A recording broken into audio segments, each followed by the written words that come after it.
Tonight, the mother of the autistic woman shot and killed by Mesa police is speaking out. And CBS 5's Ashley Berry talked with her today. And Ashley, this was an emotional interview.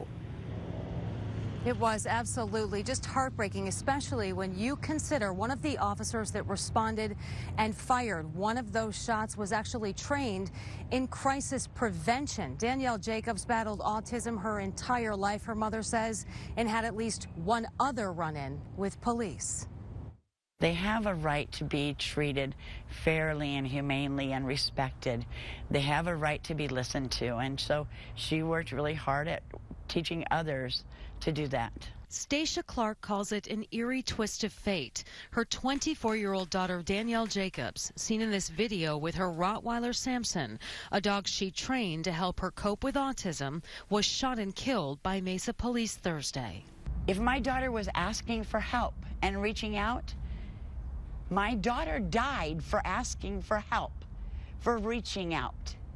Her mother says Danielle didn't give any indication she was upset when a friend called police concerned for her welfare. 3 Mesa police officers responded to the Encanto home, including one who was specifically trained to handle such crisis intervention. Danielle was armed with a knife and lunged at them. 2 opened fire, killing her.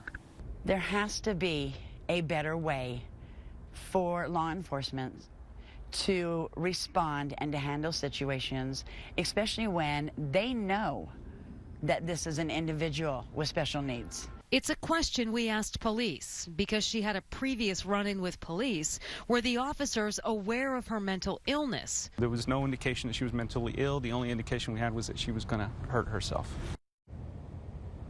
And again, she was armed with a knife. We should mention that both officers were also armed with tasers, but chose to use their firearms.